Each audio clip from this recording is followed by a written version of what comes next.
Halo, berjumpa kembali dengan saya Daniel Sugiharto di dalam acara Bible Study. Dan kali ini kita akan melanjutkan pembahasan kita dari surat Ibrani pasal yang pertama. Di pertemuan yang sebelumnya kita sudah membahas di ayat yang pertama sampai ayat yang ketiga. Kali ini kita akan lanjutkan sampai di pasal yang kedua, ayat yang terakhir. Tapi sebelum kita masuk di dalam pembahasan, mari kita lihat kembali apa yang sudah kita baca dan dilanjutkan sampai di pasal yang kedua, ayat yang terakhir. Saya akan bacakan dari Ibrani pasal yang pertama, mulai dari ayat yang pertama sampai pasal yang kedua. Setelah pada zaman dahulu Allah berulang kali dan dalam berbagai cara berbicara kepada nenek moyang kita dengan perantaraan nabi-nabi, maka pada zaman akhir ini ia telah berbicara kepada kita dengan perantaraan anaknya yang telah ia tetapkan sebagai yang berhak menerima segala yang ada. Oleh dia Allah telah menjadikan alam semesta. Ia adalah cahaya kemuliaan Allah dan gambar wujud Allah dan menopang segala yang ada dengan firman-Nya yang penuh kekuasaan. Dan setelah ia selesai mengadakan penyucian dosa, ia duduk di sebelah kanan yang maha besar di tempat yang tinggi. Jauh lebih tinggi daripada malaikat-malaikat, sama seperti nama yang dikaruniakan kepadanya jauh lebih indah daripada nama mereka. Karena kepada siapakah di antara malaikat-malaikat itu pernah ia katakan, "Anakku engkau telah kuperanakkan pada hari ini, dan aku akan menjadi bapaknya dan ia akan menjadi anakku." Dan ketika ia membawa pula anaknya yang sulung ke dunia, ia berkata semua malaikat harus menyembah dia. Dan tentang malaikat-malaikat ia berkata yang membuat malaikat-malaikatnya menjadi badai dan pelayan-pelayannya menjadi nyala api. Tetapi tentang anak ia berkata, "Tahtamu ya Allah tetap untuk seterusnya dan selamanya. Dan tongkat kerajaanmu adalah tongkat kebenaran. Engkau mencintai keadilan dan membenci kefasikan, sebab itu Allah, Allahmu, telah mengurapi engkau dengan minyak sebagai tanda kesukaan melebihi teman-teman sekutumu. Pada mulanya ya Tuhan, engkau telah meletakkan dasar bumi dan langit adalah buatan tanganmu. Semuanya itu akan binasa tetapi engkau tetap ada, dan semuanya itu akan menjadi usang seperti pakaian. Seperti jubah akan engkau gulungkan mereka, dan seperti persalinan mereka akan diubah. Tetapi engkau tetap sama, dan tahun-tahunmu tidak berkesudahan. Dan kepada siapakah di antara malaikat-malaikat itu pernah ia berkata, "Duduklah di sebelah kananku sampai kubuat musuh-musuhmu menjadi tumpuan kakimu"? Bukankah mereka semua adalah roh-roh yang melayani, yang diutus untuk melayani mereka yang harus memperoleh keselamatan? Karena itu, harus lebih teliti kita memperhatikan apa yang telah kita dengar, supaya kita jangan hanyut di bawah arus. Sebab kalau firman yang dikatakan dengan perantaraan malaikat-malaikat tetap berlaku, dan setiap pelanggaran dan ketidaktaatan mendapat balasan yang setimpal, bagaimanakah kita akan luput jikalau kita menyia-nyiakan keselamatan yang sebesar itu, yang mula-mula diberitakan oleh Tuhan dan oleh mereka yang telah mendengarnya kepada kita dengan cara yang dapat dipercayai, sedangkan Allah meneguhkan kesaksian mereka oleh tanda-tanda dan mujizat-mujizat dan oleh berbagai-bagai penyataan kekuasaan dan karena Roh Kudus yang dibagi-bagikannya menurut kehendaknya. Sebab bukan kepada malaikat-malaikat telah ia taklukkan dunia yang akan datang yang kita bicarakan ini.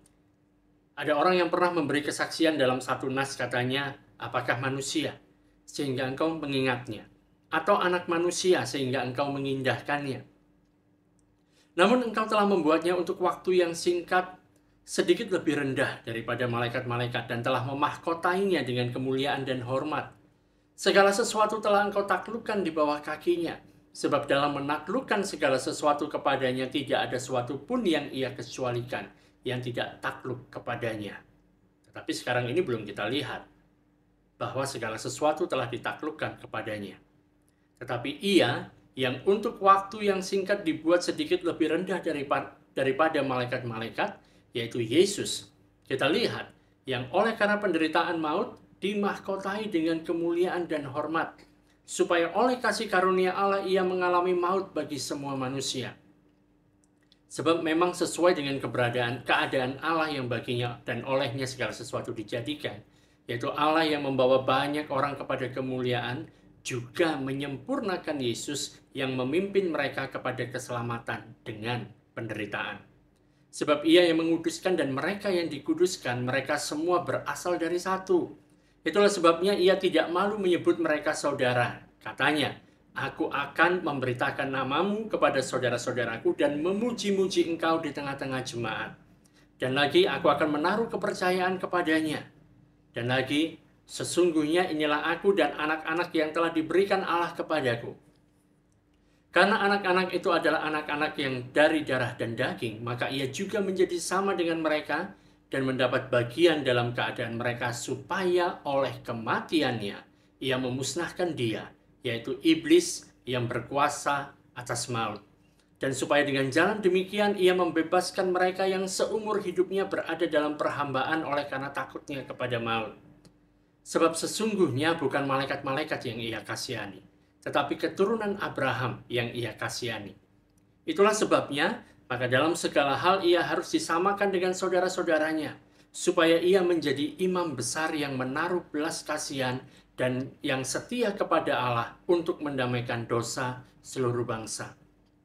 Sebab oleh karena ia sendiri telah menderita karena pencobaan, maka ia dapat menolong mereka yang dicobai. Nah, saudara-saudara, kita sudah melihat tentang seperti apa pendahuluan dari surat Ibrani ini. Kita ketahui bahwa surat Ibrani ini dituliskan untuk orang-orang percaya yang mereka berasal dari bangsa Yahudi, orang-orang Ibrani. Dan kita sudah lihat dari ayat yang pertama sampai ayat yang ketiga, di sana diceritakan atau penulis Ibrani mengatakan dengan jelas bahwa ada perbandingan, ada perbedaan antara Perjanjian Lama dan Perjanjian Baru. Ada perbedaan yang sangat jelas antara Yesus dan para nabi. Dan dikatakan bahwa Yesus lebih baik daripada para nabi. Kemudian, dalam tujuannya untuk mengatakan kepada orang-orang Ibrani ini supaya mereka tetap bertahan di dalam segala sesuatu yang sedang mereka hadapi, karena waktu itu mereka mengalami penganiayaan, dan supaya mereka tidak kembali kepada agamanya yang lama, yaitu agama Yahudi. Penulis Ibrani mengatakan perbandingan yang kedua, kontras yang kedua yang meneguhkan, menunjukkan bahwa Yesus itu lebih baik. Sekarang kita punya Yesus, makanya kita tetap bisa bertahan, tetap bisa melangkah, maju terus, nggak usah kembali ke belakang. Nah, di bagian ini, setelah kita melihat bahwa Yesus lebih baik daripada para nabi, sekarang kita melihat bahwa Yesus itu lebih baik daripada para malaikat.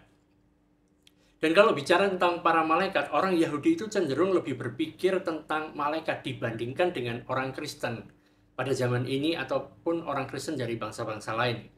Dan ini memang punya alasan yang sangat kuat kenapa orang Yahudi lebih banyak memikirkan tentang malaikat. Dan Allah sendiri menciptakan malaikat itu sebagai satu tatanan makhluk yang tersendiri. Posisinya itu ada di atas manusia tapi ada di bawah Allah. Jadi posisinya ada di tengah-tengah. Jadi dari situ kita bisa melihat bahwa malaikat itu memang punya kecerdasan yang lebih dibandingkan manusia. Jadi mereka punya kecerdasan yang lebih dalam hal dibandingkan dengan manusia. Mereka punya keindahan, kekuatan yang luar biasa dan memang lebih daripada manusia. Sekalipun kita tidak bisa melihat mereka, tetapi malaikat itu benaran nyata dan ada di antara kita. Dan sebagai orang percaya kita bisa mengklaim perlindungan dari mereka.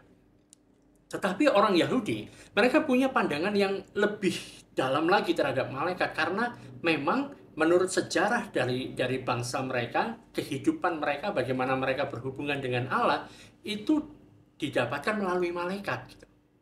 Jadi saat mereka melihat Allah, mereka itu melihat Allah yang begitu transenden, yang begitu jauh tinggi, nggak tercapai di sana gitu kan, yang mulia, tinggi dan menjulang seperti yang dilihat oleh Nabi Yesaya. Mereka melihat ada satu jarak yang besar antara diri mereka dengan Allah, dan ini jarak ini bukan bicara tentang jarak tentang hal-hal yang moral, tetapi juga secara fisik mereka memang jauh dari Allah, karena Allah itu sangat jauh sehingga mereka harus mau memanggil dia harus berseru kepada dia, sebab dia terlihat begitu jauh di sorga. Oleh karena itu harus ada sesuatu yang menghubungkan, dan mereka senang sekali, mereka lega karena ada malaikat yang menjadi perantara antara mereka dengan Allah. Pada saat Yesaya melihat bahwa Allah yang bersemayam di tempat yang maha tinggi itu ya jauh sekali, saat itulah muncul ada malaikat yang datang. Dan seakan-akan mereka mulai melihat bahwa malaikat ini sebagai perantara. yang menghubungkan antara orang-orang Yahudi dengan Allah. Dan memang seperti inilah orang Yahudi memandang malaikat. Seringkali saat Allah punya sesuatu yang mau disampaikan kepada orang Yahudi, dia akan kirimkan malaikat. Pada saat Allah memberikan 10 perintah Allah, dia memberikannya kepada orang Yahudi melalui malaikat. Malaikat ini bicara sama Musa, dan kemudian Musa menyampaikannya kepada orang-orang Israel. Jadi itu yang dilakukan. Allah mau menyampaikan sesuatu melalui malaikat saat dia mau bicara kepada orang-orang Yahudi. Karena itu, kita mengetahui bahwa hukum Taurat Musa yang menjadi dasar dari agama Yahudi, datangnya itu melalui malaikat. Sebab mereka adalah pembawa dari pesan Allah. Sehingga saat mereka mulai melihat tentang hal ini, pada satu titik tertentu mereka mulai berpikir bahwa kalau malaikat ini bisa membawa pesan dari Allah kemudian disampaikan sama mereka, mungkin malaikat juga bisa membawa pesan kita untuk disampaikan kepada Allah. Sehingga mereka mulai untuk berdoa melalui malaikat.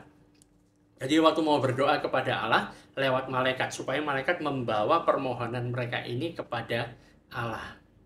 Nah, itu yang terjadi dalam orang-orang Yahudi. Karena itu, malaikat mengambil peranan yang penting dalam pola pikirnya orang Yahudi. Dan banyak dari orang-orang itu juga mengalami perjumpaan dengan malaikat. Misalnya kan bapaknya orang Yahudi, yaitu bicara tentang Abraham. Abraham berkali-kali mendapatkan perjumpaan dengan malaikat. Nggak cuma satu kali. Bahkan di sepanjang kitab Perjanjian Lama kita temukan ada malaikat yang seringkali menampakkan diri. Bahkan dalam kitab-kitab Perjanjian Baru, di dalam kehidupannya Tuhan Yesus waktu dia masih berjalan di muka bumi, dalam berbagai peristiwa-peristiwa penting, ada malaikat di sana. Misalnya waktu kelahirannya, ada malaikat. Waktu dia kemudian setelah dia mengalami pencobaan di padang gurun, muncul ada malaikat lagi. Kemudian waktu dia bangkit dari antara kematian, itu juga ada malaikat juga. Satu-satunya saat di mana malaikat itu tidak muncul adalah pada saat Yesus mati di atas kayu salib. Itu yang terjadi seperti itu. Bahkan kan, Tuhan Yesus mengatakan bahwa dia bisa memerintahkan ada 12 pasukan malaikat untuk datang membela dia. Nah, waktu kita baca di dalam Kisah Para Rasul pun kita jumpai ada banyak sekali kemunculan dari malaikat. Mereka pernah membukakan pintu penjara buat Petrus. Kemudian ada malaikat yang menghibur Paulus saat dia menjalani perjalanan menuju ke Roma. Bahkan kalau kita baca di dalam kitab Wahyu, ada banyak sekali tentang malaikat di sana. Nah, inilah kenapa orang Yahudi lebih banyak bisa memikirkan tentang malaikat dari sini. Nah, pertanyaannya adalah kenapa banyak orang Kristen nggak terlalu mikir tentang malaikat gitu loh. Bisa jadi karena kita saat ini sudah terlalu modern.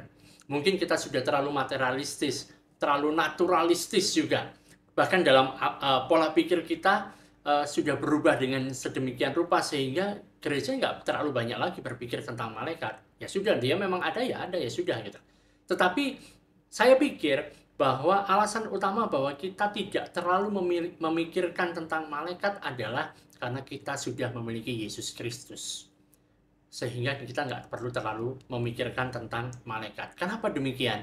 Karena Yesus Kristus lebih baik daripada malaikat. Kata malaikat itu berarti pembawa pesan.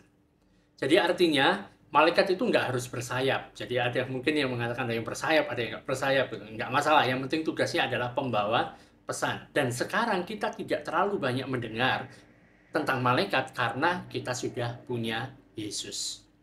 Nah, seperti yang kita lihat bahwa penulis Ibrani ini mau menyampaikan bahwa kekristenan itu memang jauh lebih baik daripada agama apapun juga. Bahkan agama yang paling baik yang tanpa Yesus Kristus, yaitu agama Yahudi, itu kalah bila dibandingkan dengan kekristenan sebab kita punya Yesus Kristus. Ini membandingkan agama yang terbaik itu dan mengatakan bahwa Yesus Kristus jauh lebih baik. Dan kita sudah melihat bagaimana Allah berbicara kepada orang Israel itu melalui para nabi. Dan bagaimana Allah kemudian saat ini pada zaman sekarang ini berbicara kepada kita melalui Sang Putra. Bukan lagi melalui nabi. Tapi sekarang kita kembali kepada masa di dalam Perjanjian Lama, di mana Allah berbicara kepada malaikat. Jadi di zaman perjanjian lama, Allah berbicara kepada manusia melalui malaikat, malaikat bicara kepada nabi, kemudian nabi ini baru bicara kepada umat. Dan setelah kita melihat bagaimana Yesus itu lebih baik dari para nabi, kita akan melihat lebih dalam lagi tentang bagaimana Yesus lebih baik daripada malaikat. Jadi kalau saudara sudah memiliki Yesus, artinya saudara langsung punya akses langsung kepada Bapa. Nggak usah lewat tangan ketiga.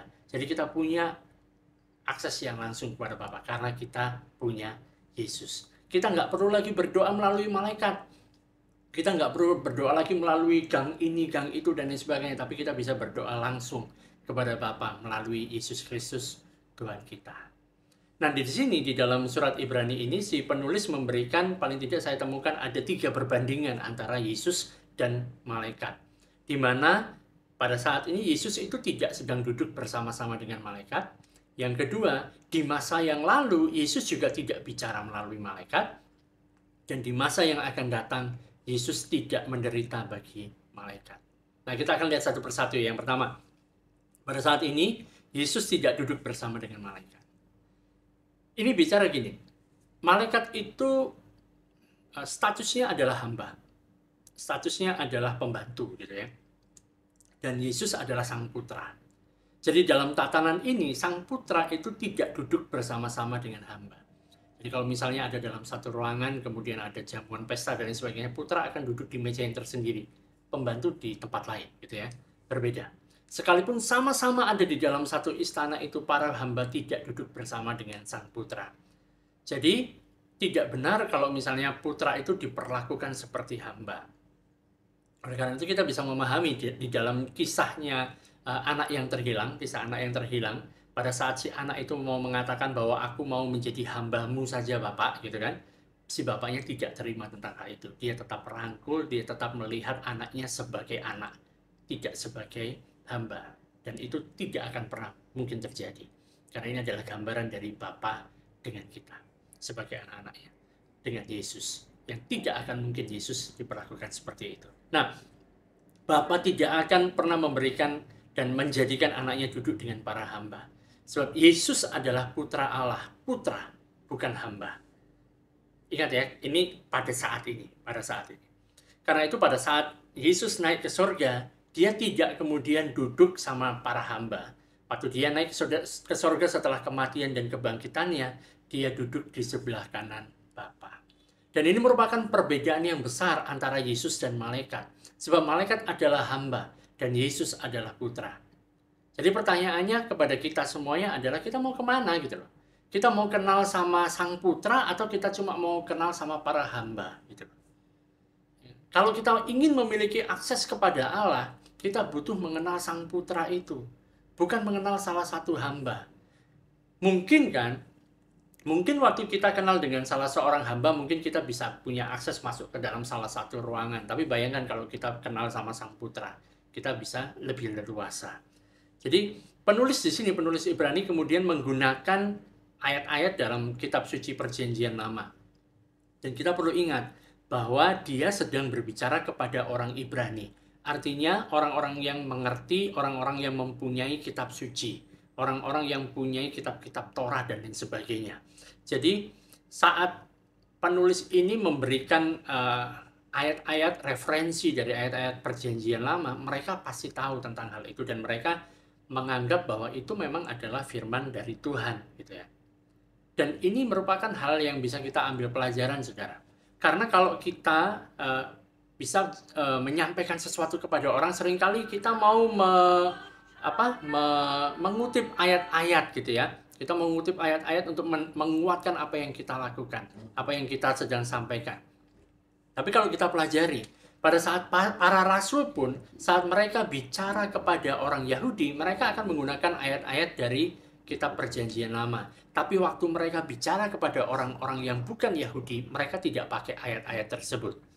Jadi, kita waktu menggunakannya, kita perlu untuk berhikmat juga. Jangan asal pokoknya ada ayat dari dalam Alkitab, langsung kita kutip, kita pakai sama orang. Ya, belum tentu kalau orang itu bisa menerima ini sebagai firman Tuhan, tapi bisa jadi mereka yang belum kenal Kristus sama sekali nggak mengerti bahwa ini adalah firman Tuhan. Oke. Berikutnya kan, di sini kita akan melihat ada 8 kontras atau 8 perbedaan antara Yesus dan malaikat. Tapi yang menarik di sini adalah si penulis Ibrani ini memberikan 3 hal tentang Yesus, kemudian 1 hal tentang malaikat. Kemudian 3 hal lagi tentang Yesus, 1 hal tentang malaikat. Jadi dari sini kita sudah melihat bagaimana si penulis Ibrani lebih condong mengatakan bahwa Yesus itu memang jauh lebih baik dibandingkan para malaikat. Kita akan melihat tentang hal ini. Jadi bicara tentang bagaimana Sang Putra dengan keilahiannya dibandingkan dengan hamba dengan tugas-tugas yang mereka miliki. Saudara, pada saat ini kita bisa mengetahui bahwa malaikat itu posisinya masih ada di atas kita, gitu. Tapi suatu hari nanti mereka akan ada di bawah kita. Kita akan memerintah para malaikat. Mungkin bagi saudara ada yang saat ini, wah, aku hidupku kok kayaknya biasa-biasa saja. Aku tidak punya keistimewaan, kesempatan untuk bisa punya pembantu. Nah, nanti akan tiba waktunya kita akan punya para pembantu dan mereka adalah para malaikat. Nah, penulis dari Ibrani ini mengutip ayat-ayat dalam Perjanjian Lama. Nanti saya berikan tugas buat teman-teman semuanya yang lagi belajar pada saat ini untuk melihat dari mana sih ini, kutipannya dari mana. Nah, saya kasih tahu yang pertama, misalnya dalam Ibrani 1 ayat yang kelima itu diambil dari Mazmur 2 ayat yang ke-7. Di sana dikatakan, karena kepada siapakah di antara malaikat-malaikat itu pernah ia katakan, anakku engkau telah kuperanakkan pada hari ini. Saat bicara tentang hari ini, itu bukan bicara seperti kita melihat hari, karena kita tahu Allah itu tinggal atau ada di luar waktu. Jadi bagi Allah ya segala waktu, segala kesempatan itu bisa dikatakan sebagai hari ini. Dan hari ini Allah adalah Bapa. Dan Yesus adalah Putra. Malaikat memang disebut sebagai anak-anak Allah, tapi mereka tidak pernah disebut sebagai Sang Putra Allah. Kemudian yang berikutnya dikatakan, dan aku akan menjadi bapaknya dan ia menjadi anakku. Memang di dalam hal ini kan, kalau kita lihat di dalam 2 Samuel pasal 7 ayat yang ke-14, di mana ayat ini dikutip, ini bicara tentang Salomo. Karena Salomo adalah anak Daud yang kemudian nantinya akan membangun bait Allah, gitu kan. Tapi Salomo ini merupakan bayangan tipologi dari anak Daud yang lain, bicara tentang Yesus Kristus. Di ayat yang ke-6 pasal yang pertama, dan ketika ia membawa pula anaknya yang kesulung ke dunia, ia berkata, semua malaikat Allah harus menyembah dia. Dan kita tahu pada pertama kali Yesus datang ke dunia waktu dia dilahirkan sebagai bayi, ada para malaikat yang datang dan menyembah dia. Dan nantinya waktu dia datang kembali untuk kali yang kedua, malaikat juga akan tetap menyembah dia. Oke? Jadi sekalipun Yesus datang ke dunia sebagai manusia, para malaikat tetap harus menyembah dia. Itulah alasan mengapa kita tidak perlu untuk menyembah malaikat. Yang kita sembah adalah Kristus, bukan malaikat.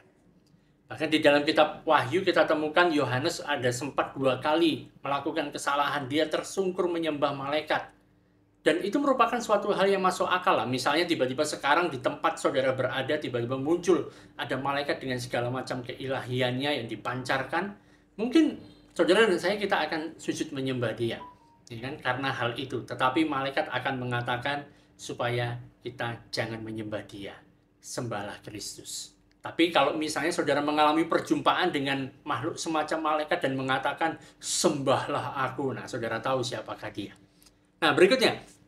Ayat yang ke-7 dikatakan, tentang malaikat-malaikat ia berkata, yang membuat malaikat-malaikatnya menjadi badai, dan pelayan-pelayannya menjadi nyala api. Ingat, malaikat itu dibuat. Ciptaan. Yesus bukan ciptaan. Yesus yang menciptakan. Dia tidak diciptakan. Diciptakan itu artinya sebelumnya tidak ada, setelah diciptakan ada. Gitu. Jadi Allah menciptakan malaikat untuk menjadi roh yang melayani. Dan kadang waktu mereka melayani dengan menggunakan kekuatan alam. Ada angin badai, ada api. Jadi kalau ada angin, ada api, bisa jadi saat itu malaikat sedang bekerja. Contohnya di kolam Bethesda. Saat orang-orang yang sakit itu mereka menunggu ada malaikat yang menggerakkan air kolam itu. Mungkin dengan angin digerakkan gitu kan. Dan kemudian mereka cepat-cepat mau masuk ke dalam sana supaya mereka bisa disembuhkan. Jadi, malaikat ada untuk melakukan kehendak Allah. Mereka adalah hamba dan bukan putra. Ayat yang ke-8, tetapi tentang anak ia berkata, tahtamu ya Allah, tetap untuk seterusnya dan selamanya, dan tongkat kerajaanmu adalah tongkat kebenaran. Jadi Yesus tidak hanya bicara tentang dia berhak untuk menjadi raja, karena dia adalah sang putra Allah, tetapi dia mampu juga untuk dia menjadi raja. Sebab apa? Ayat yang ke-9 mengatakan, sebab engkau mencintai keadilan dan membenci kefasikan. Sebab itu Allahmu telah mengurapi engkau dengan minyak sebagai tanda kesukaan melebihi teman-teman sekutumu. Saudara, orang bisa mencintai keadilan, mencintai kebaikan, tapi belum tentu mereka dalam saat yang bersamaan bisa membenci kefasikan. Tapi Yesus berbeda. Yesus adalah Raja, Sang Raja alam semesta. Sebab kita tahu firman mengatakan bahwa segala kuasa baik di bumi dan di sorga menjadi milik Dia. Di ayat yang ke-10 dikatakan, dan pada mulanya ya Tuhan, Kau telah meletakkan dasar bumi dan langit adalah buatan tanganmu. Semuanya itu akan binasa, tetapi Engkau tetap ada, dan semuanya itu akan menjadi usang seperti pakaian. Yesus tetap ada. Dia yang meletakkan dasar bumi. Langit buatan tangan Dia. Dan bahkan itu semuanya akan berlalu. Langit dan bumi akan berlalu, tapi Dia tetap akan ada. Semuanya ini langit dan bumi ini akan usang seperti pakaian. Kalau bicara tentang pakaian kan, berapa banyak pakaian yang sudah saudara selesaikan, nggak dipakai lagi, sudah hancur lah atau gimana.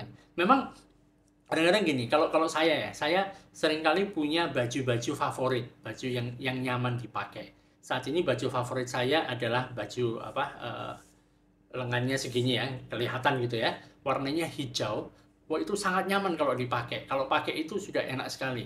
Tapi sudah mulai berlubang-lubang. Sekalipun begitu masih saya pakai.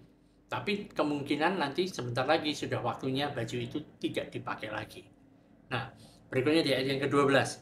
Seperti jubah, engkau akan gulungkan mereka. Dan seperti persalinan mereka akan diubah. Tetapi engkau tetap sama dan tahun-tahunmu tidak berkesudahan. Jadi alam semesta ini akan digulung Yesus sama seperti menggulung jubah. Jadi misalnya seperti gini, kita bayangkan lagi tidur malam, semua gorden sudah ditutup, kemudian pagi-pagi, malam sudah selesai, pagi kita bangun, kita buka gorden, digulung. Nah, digulung. Seperti itu, mungkin seperti itu Yesus menggulung alam semesta. Tetapi Yesus tetap akan ada di sana. Hanya Yesus yang tidak berubah. Dan malaikat tidak bisa seperti ini. Ayat 13 dikatakan, dan kepada siapakah di antara malaikat itu pernah ia berkata, duduklah di sebelah kananku sampai kubuat musuh-musuhmu menjadi tumpuan kakimu. Nggak ada. Tetapi tentang malaikat dikatakan ayat yang ke-14. Bukankah mereka semua adalah roh-roh yang melayani, yang diutus untuk melayani mereka yang harus memperoleh keselamatan? Melayani siapa? Melayani Allah, melayani Kristus, melayani saudara dan saya yang menjadi pewaris dari keselamatan itu, yang memperoleh keselamatan.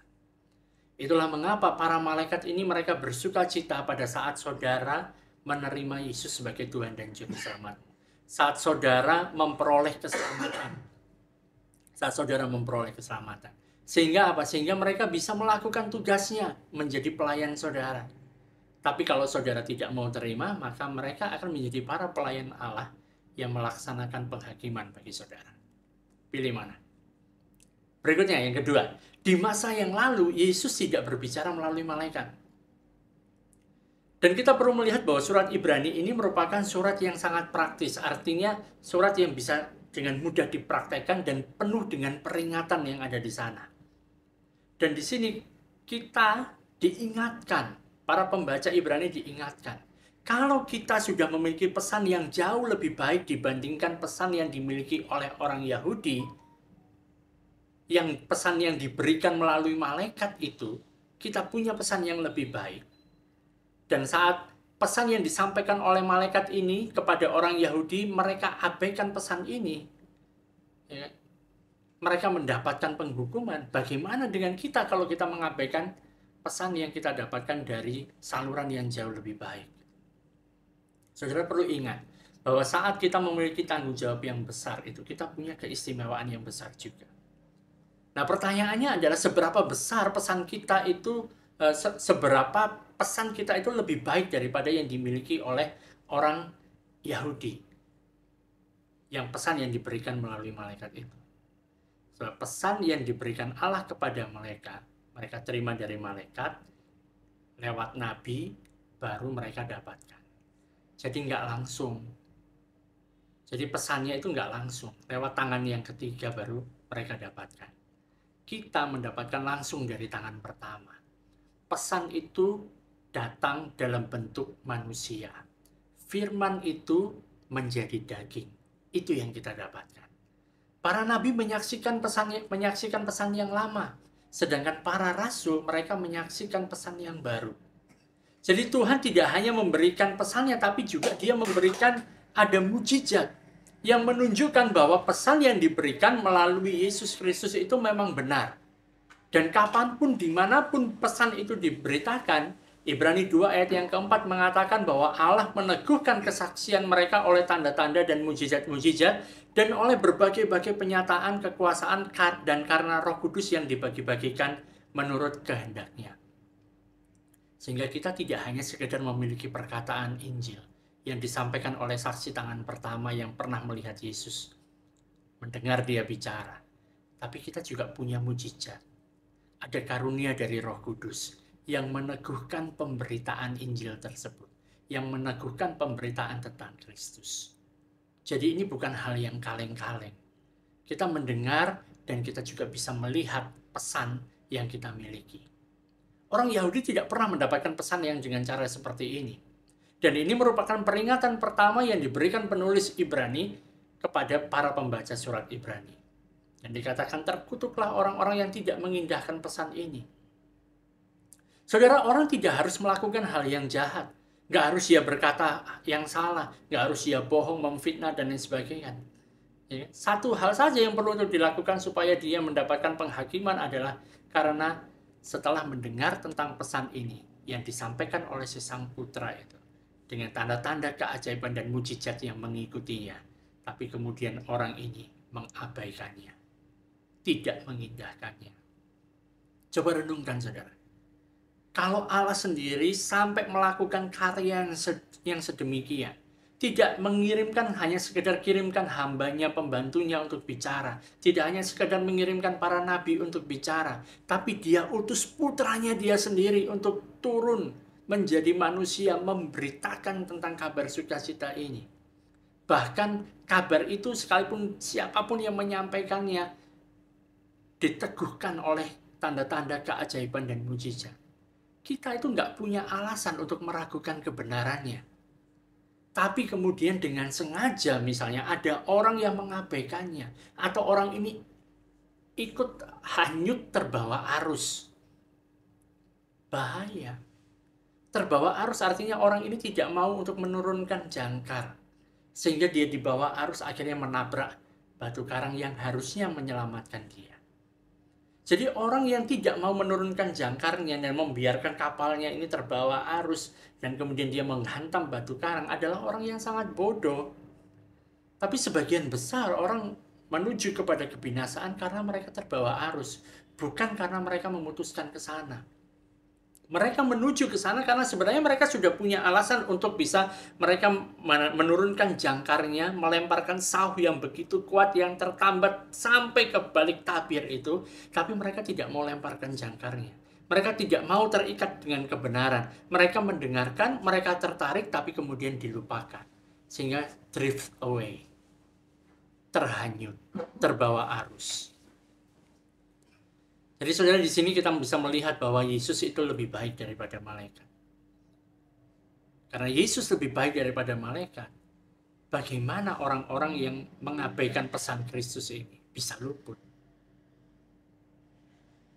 Sedangkan pesan yang diberikan melalui malaikat pun ada konsekuensinya yang berat gitu. Jadi bagaimana kita bisa luput kalau kita menyia-nyiakan keselamatan yang sebesar ini, yang jauh lebih baik ini? Dan itu yang mau disampaikan oleh si penulis Ibrani ini. Ada peringatan yang jelas. Gitu. Ada peringatan yang jelas. Kita hidup di zaman perjanjian baru, dan ini perjanjian yang jauh lebih serius. Lebih serius. Orang-orang yang mengabaikan pesan ini, bahaya mereka. Kalau mereka sampai terus membiarkan, tidak mengindahkannya, dan sampai mereka terbawa arus, tidak mau lemparkan jangkar, mereka akan menghantam batu karang yang harusnya menyelamatkan mereka menjadi kebinasaan buat mereka. Jadi, Yesus lebih baik daripada malaikat. Dan orang-orang dihukum karena tidak taat pada malaikat. Lalu, bagaimana kalau kita mengabaikan pesan Kristus? Kan lebih severe, kan lebih berat lagi. Karena lewat hamba, lewat pembantu aja ada hukumannya. Apalagi ini dari putra sendiri. Jadi bagaimanakah kita bisa luput kalau kita menyanyiakan keselamatan yang sebesar itu? Tapi aneh, manusia itu aneh. Manusia itu bisa menggunakan akal sehat mereka untuk hal-hal yang lain di dalam kehidupan, tetapi saat bicara tentang hal-hal yang berkaitan dengan jiwa mereka, keselamatan mereka, mereka bisa menyanyiakannya. Mengalir aja, pokoknya aku mengikuti aja lah. Mengalir di bawah arus dan berpikir semuanya akan baik-baik saja. Bayangkan. Untuk hal-hal yang lain kan kita nggak mau mengabaikan, misalnya bicara tentang kesehatan, kita tidak mau abaikan kesehatan kita. Dan kita tahu apa konsekuensinya kalau misalnya kita mengabaikan kesehatan, makan sembarangan dan lain sebagainya, tidak ada istirahat dan lain sebagainya. Apa yang terjadi kita tahu. Ya kan? Kebersihan juga. Kalau kita misalnya mengabaikan kebersihan di rumah kita, ya banyak penyakit jadinya. Gitu. Kita tahu untuk hal-hal seperti itu kita tidak mau mengabaikannya. Tapi yang berkaitan tentang jiwa, kadang-kadang orang mau sekedar hidup, hanyut di bawah arus. Itu hal yang kedua. Dan hal yang ketiga adalah bahwa di masa yang akan datang, Yesus tidak menderita bagi malaikat. Allah itu telah menentukan bahwa segala sesuatu itu nanti tunduk kepada manusia. Dan ketentuan ini sudah diberikan sejak zaman penciptaan di kitab Kejadian. Bahwa manusia berkuasa. Gitu kan? Dan ketentuan ini tidak dibatalkan. Tapi nantinya akan digenapi. Ayat yang ke-6 dikatakan, pasal yang kedua, ada orang yang pernah memberi kesaksian dalam satu nas katanya, apakah manusia sehingga engkau mengingatnya? Atau anak manusia sehingga engkau mengindahkannya? Namun engkau telah membuatnya untuk waktu yang lebih singkat, sedikit lebih rendah daripada malaikat-malaikat, dan telah memahkotainya dengan kemuliaan dan hormat. Segala sesuatu telah engkau taklukkan di bawah kakinya. Ini yang dikatakan Allah tentang manusia di dalam Kejadian, supaya mereka berkuasa atas segalanya. Tapi saat ini kita belum lihat hal itu. Namun yang bisa kita lihat adalah Yesus yang sudah menjadi pionir, menjadi yang pertama, yang menjadi penggenapan akan hal ini. Kita melihat bahwa di sorga sana saat ini ada seorang manusia yang duduk di sana, yang berada di atas segala-galanya. Kita melihat ada orang yang seperti kita, yang pernah dibuat sedikit lebih rendah daripada malaikat, tetapi yang sekarang jauh lebih tinggi mengatasi para malaikat. Dan kita melihat satu orang yang berkuasa atas alam semesta. Sehingga ketetapan ini telah digenapi di dalam satu orang itu, yaitu Yesus Kristus. Satu manusia yang berkuasa di seluruh alam semesta. Tapi hal ini tidak terjadi pada Yesus sebelum dia dilahirkan. Sebelum dia menjadi manusia. Karena saat itu dia bukan manusia. Dia adalah putra Allah. Dan kalau dia duduk di tahta itu sebelum dia dilahirkan ke bumi menjadi manusia, maka kita tidak bisa mengatakan bahwa segala sesuatu telah ditaklukkan di bawah manusia. Ayat 9 mengatakan, tetapi dia yang untuk waktu yang singkat dibuat sedikit lebih rendah daripada malaikat-malaikat, yaitu Yesus, kita lihat yang oleh karena penderitaan maut dimahkotai dengan kemuliaan dan hormat, supaya oleh kasih karunia Allah ia mengalami maut bagi semua manusia. Tapi sekarang kita melihat bahwa sejauh ini yang digenapi dalam satu manusia. Semua itu digenapi dalam satu manusia, namanya manusia Yesus Kristus. Tetapi nantinya akan digenapi dalam banyak manusia. Ayat yang ke-10. Sebab memang sesuai dengan keadaan Allah yang baginya dan olehnya segala sesuatu dijadikan, yaitu Allah yang membawa banyak orang kepada kemuliaan, juga menyempurnakan Yesus yang memimpin mereka kepada keselamatan dengan penderitaan. Nantinya, saudara, Saudara dan saya yang percaya kepada Yesus yang menjadi pewaris dari keselamatan ini, kita juga memiliki kuasa yang sama seperti kuasa Yesus, menguasai alam semesta. Dan ini merupakan ketetapan dari Allah. Dia ingin supaya kita menguasai segala sesuatu yang telah Dia ciptakan. Tapi segala sesuatu yang telah Dia ciptakan itu tidak pernah Dia berikan kepada para malaikat. Manusia yang harusnya memerintah alam semesta. Dan kita saat ini telah melihat di dalam Yesus Kristus. Dan kita nanti akan bergabung bersama-sama dengan Dia. Yesus datang ke dunia sebagai manusia, mengalami maut bagi semua manusia, naik ke sorga sebagai manusia, dan Dia menjadi pionir yang pertama, yang membawa manusia pada tempatnya, baik secara moral dan secara mental. Dia datang untuk melepaskan manusia dari sesuatu yang tidak bisa dikendalikan oleh manusia, yaitu maut. Ayat yang ke-24. Karena anak-anak itu adalah anak-anak dari darah dan daging, maka ia juga menjadi sama dengan mereka dan mendapat bagian dalam keadaan mereka, supaya oleh kematiannya ia memusnahkan dia, yaitu iblis yang berkuasa atas maut. Dan supaya dengan jalan demikian ia membebaskan mereka yang seumur hidupnya berada dalam perhambaan oleh karena takutnya kepada maut. Jadi semua manusia sehebat apapun mereka pada akhirnya akan mati gitu loh. Dan keterikatan ini merupakan satu fakta dari keberadaan kita yang nggak bisa kita elakkan. Jadi ini dikarenakan ada satu fakta lain yang nggak bisa kita kalahkan dalam kekuatan kita dengan segala macam kemampuan kita nggak bisa mengalahkan satu hal ini, yaitu dosa. Kita nggak bisa mengalahkan dosa. Dan karena kita tidak bisa kalahkan dosa, upah dosa itu bicara tentang maut. Artinya kita akan mengalami hal tersebut. Oleh karena itu, kalau kita mau untuk memerintah alam semesta ini, maka harus ada seseorang yang bisa datang dan membereskan semua hal itu. Membereskan dua hal ini. Membereskan dosa dan membereskan maut.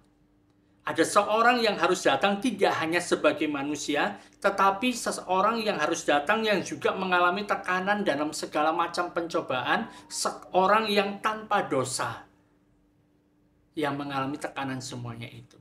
Sebenarnya orang yang tanpa dosa itu lebih merasakan tekanan tentang dosa itu lebih berat daripada orang-orang yang melakukan dosa. Saat kita berdosa, kita tidak terlalu merasakan tekanan yang berat untuk melakukan dosa. Tapi sekarang saat kita menjadi orang percaya, tekanan itu makin berat kita rasakan. Makin kita dekat dengan Kristus, makin kita menyadari akan Kristus, makin berat tekanan tentang dosa itu dalam kehidupan kita. Dan ini memberikan bukti bahwa mereka yang lebih bisa bersimpati kepada orang berdosa adalah bukan orang yang pernah melakukan dosa yang sama, tetapi orang yang tanpa dosa, namun dia dicobai untuk melakukan dosa. Orang seperti inilah yang lebih bisa bersimpati. Karena mungkin kita punya pemikiran yang lain, saudara. Kita mungkin berpikir kalau kita orang berdosa, maka kita bisa lebih bersimpati kepada orang-orang yang melakukan dosa yang sama. Sama sekali tidak. Gitu. Tapi di sisi lain, jika kita tidak pernah dicobai dengan dosa itu, kita juga nggak bisa bersimpati. Jadi orang yang paling bisa bersimpati adalah orang yang dicobai dengan hal yang sama, tapi dia tetap bisa tidak berbuat dosa. Ya kan? Orang yang mengalami godaan, orang yang merasakan seluruh tekanan untuk mau melakukan dosa tapi tidak berdosa. Dialah yang merasakan tekanan yang lebih besar daripada semua orang lain.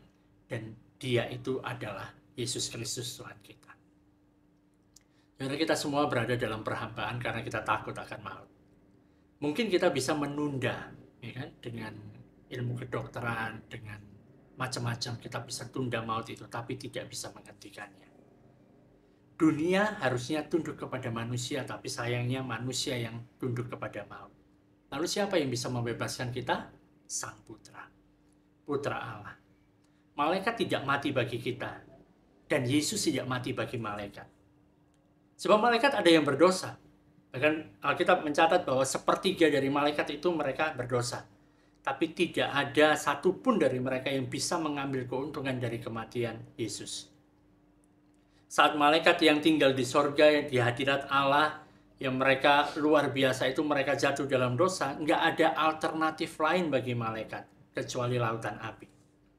Tetapi bagi manusia yang tidak tinggal di sorga, Allah mengutus putranya yang tunggal, Yesus Kristus, turun ke dunia. Tidak hanya menjadi manusia, tetapi juga untuk dicobai. Dan kemudian dia menjadi imam besar bagi kita dan mengangkat kita, membawa banyak anak Allah ini masuk ke dalam kemuliaan. Menempatkan kita di atas para malaikat, berkuasa atas alam semesta. Itu adalah masa depan kita yang ada di dalam Yesus Kristus Tuhan kita. Tetapi kalau saudara tidak mengenal Dia, kalau saudara menyia-nyiakan, saudara mengabaikan kebenaran ini, maka saudara tidak akan berada di atas tahta alam semesta. Lalu apa keputusan dari saudara saat ini? Setelah mendengarkan apa yang kita sedang pelajari ini. Ayat 10 mengatakan, sebab memang sesuai dengan keadaan Allah yang baginya dan olehnya segala sesuatu dijadikan, yaitu Allah yang membawa banyak orang kepada kemuliaan, juga menyempurnakan Yesus yang memimpin mereka kepada keselamatan dengan penderitaan. Jadi jangan melupakan semuanya ini kan. Karena ini tidak sekedar dari siapa, melalui siapa, tetapi bagi siapa. Bagi siapa? Kita ada bukan untuk diri kita sendiri. Kita ada itu untuk Allah. Kita ada bukan supaya Allah memberkati tujuan kita, rencana kita, apa yang mau kita lakukan.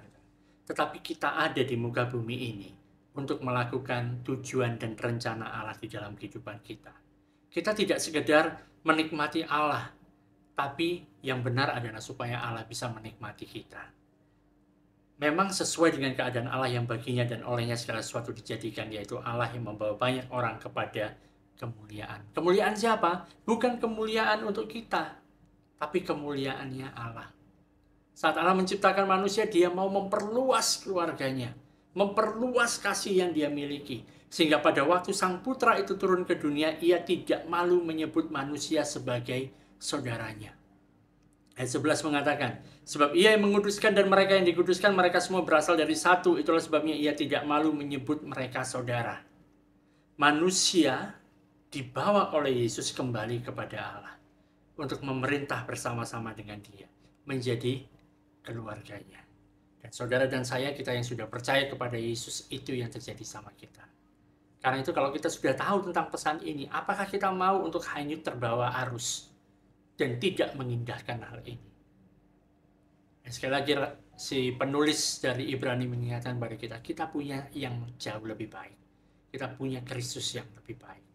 Oleh karena itu tetap berpegang kepada Kristus, kita tetap melangkah. Apapun tantangannya, apapun penderitaannya, ingat, kita ada bersama Kristus, itu jauh lebih baik.